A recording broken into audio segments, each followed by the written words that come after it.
Hello, welcome to Emotional Badass, where Moxie meets mindful.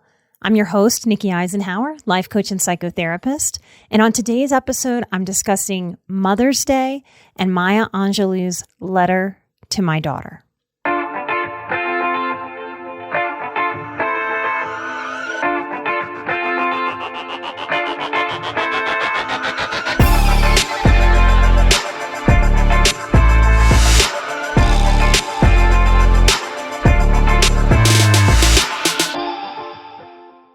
Mother's Day is lovely for many and hard for many reasons. I have been no contact with my mother since my early 20s, a full 20 years only seeing her in court proceedings to put my dad in prison. If this day is bittersweet or fully bitter for whatever reasons, I want you to know that your relationship to this pain can and will change over time. Today, this holiday, Mother's Day, genuinely, it is a completely neutral day for me. And I didn't think that was possible when I was younger. It was a day that used to tear me up. At a point, I was torn up around Mother's Day because my relationship with my mother was so toxic. If you are new to the show, welcome. And you will learn about me, as I do believe it is my calling to use my professional and personal experience to help people grow their emotional intelligence and resiliency, to heal and bring in more joy and peace than maybe we've ever known. I want that for you as much as I want you to know that it's possible for you to heal. And I know it not because I've studied it. I've got a psychology degree. I've got a counseling master's degree. I've been a psychotherapist for 17 years. It's because I've done it. And I've helped other clients do the healing that they need to do to get to the peace that we so very much deserve. It's our birthright. And if I can do it, anybody can do it. The first 5 years were the hardest around Mother's Day for me. Those first 5 years after going no contact, after estrangement, it was like every Mother's Day came and ripped off the scabs of my grief. And that felt like a cruel and unusual punishment, but it's actually an opportunity. With that scab ripped off, it's an opportunity to clean out that old, deep wound so that it can really, truly heal. We grieve anything and anyone we lose, y'all. Even when it's exactly the right move and we have total clarity, we don't always get that when we lose people, or if we walk away, or if we make a major change in our life that changes our dynamics, changes our support system. But even when we decide, okay, this is right for me, I need to do this, we still grieve. We do this if we go no contact. We do this if we get a divorce. Sometimes I have young people that are shocked to be both excited about going to college and puzzled that they can be excited about going to the next level, but in grief about leaving high school. We really, truly grieve what's lost. For me, I didn't just grieve the mother that I had to grieve the ideal mother. We grieve the ideal. And around mother trauma, mother wounds, that Mother's Day marketing, it is a doozy of idealism. So I had to grieve the mother that I was given in this life. And I had to grieve the mother that I would never, ever, ever get in this life. That ideal mother. In this moment, for this episode, this little piece might sound overly simplified, but what has healed me is becoming my own mother for my inner child. If you're new to inner child work, this might sound weird or overly simplified or woo-woo. Keep listening. I will make more sense of the inner child as our inner psyche and our adult relationship to that part as a healing tool, as a healing strategy.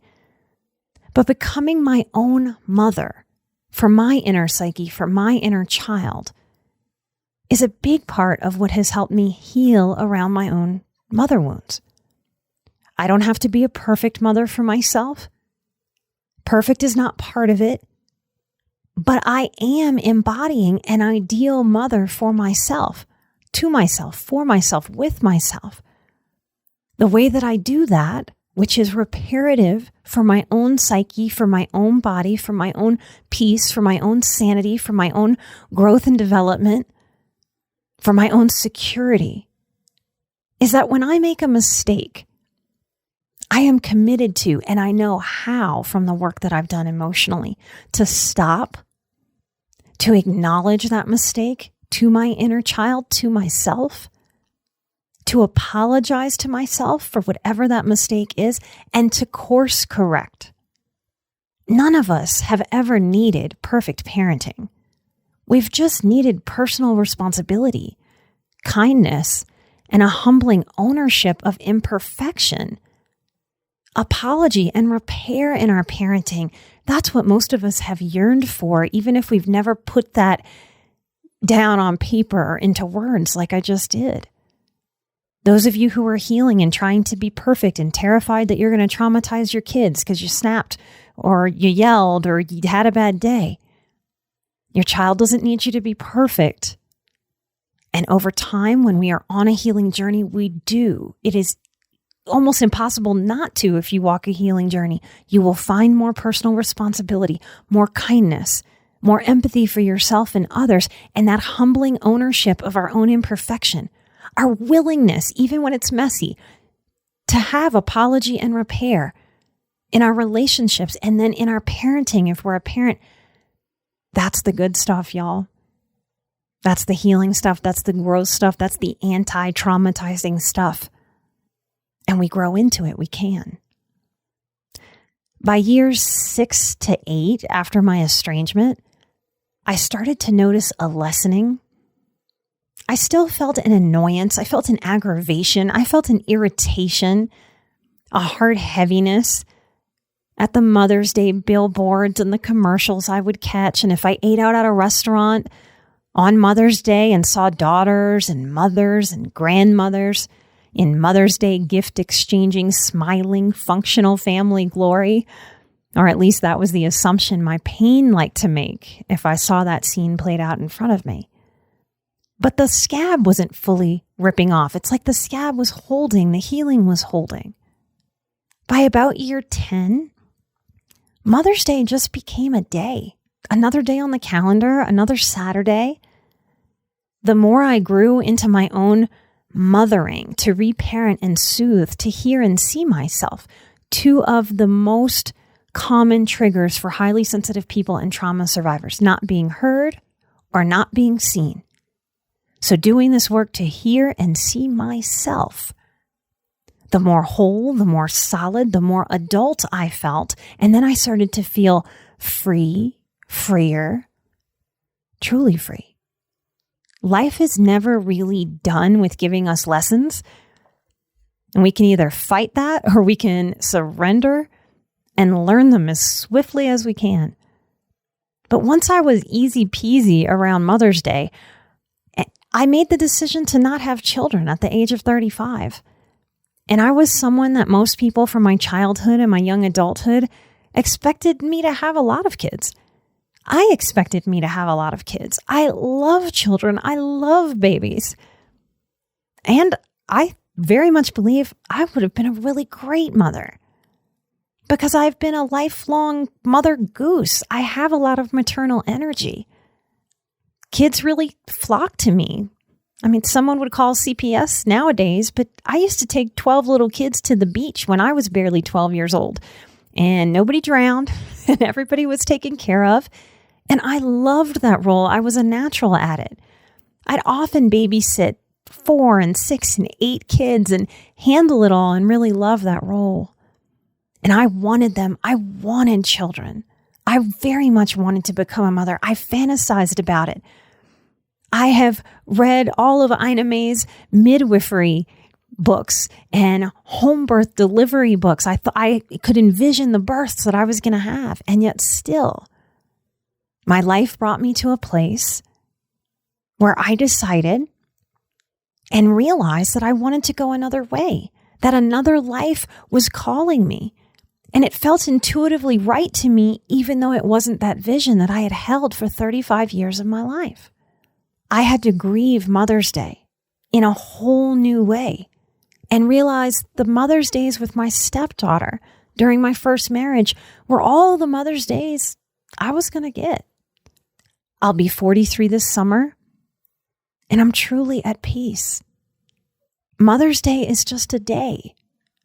When we process our pain, and this is true even if you don't know how to process your pain right now, just know that when we process our pain, we really do get to the other side. And the other side feels like an exhale. It feels like a cool breeze in the summer, a lightening up that brings a spring to the step and ease of flow.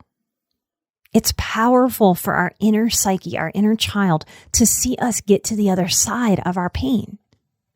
We call this resiliency, and life requires it if we are to live a good life.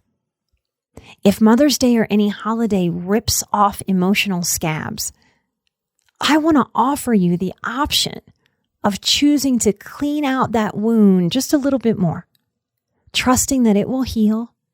When it's all said and done, it'll heal.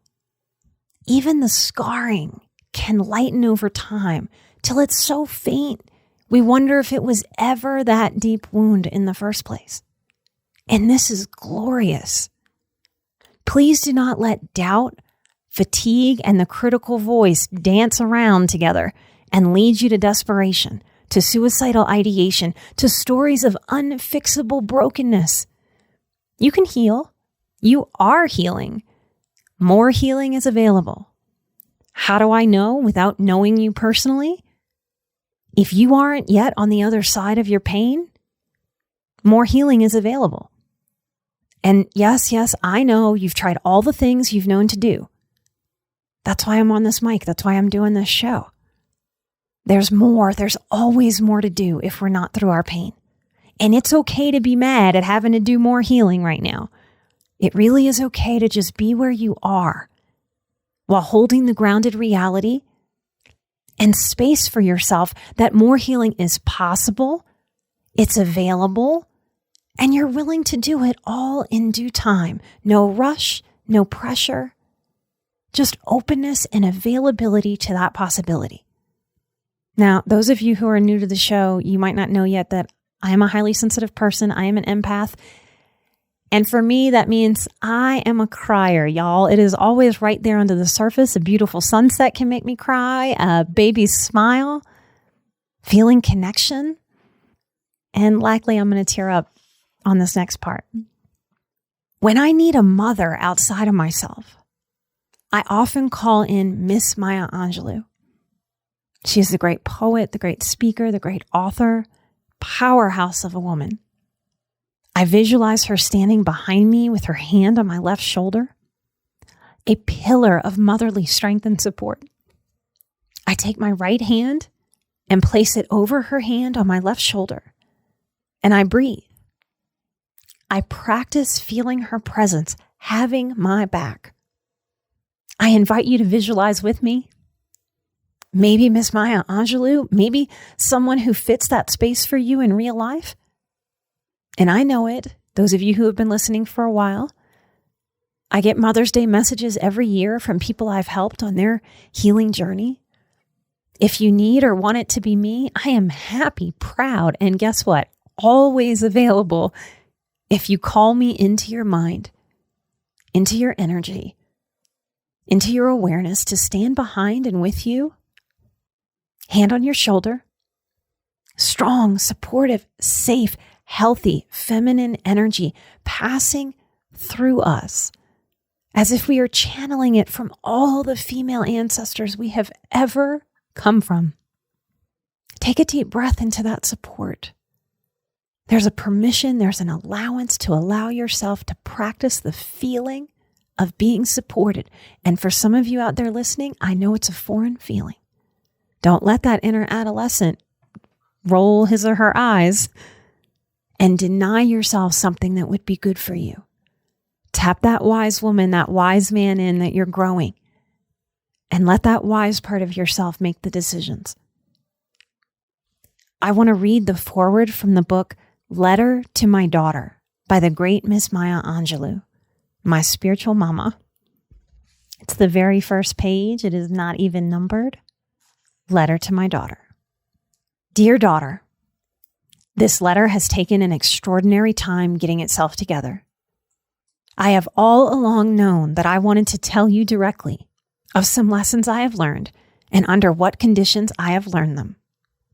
My life has been long, and believing that life loves the liver of it, I have dared to try many things, sometimes trembling, but daring still. I have only included here events and lessons which I have found useful.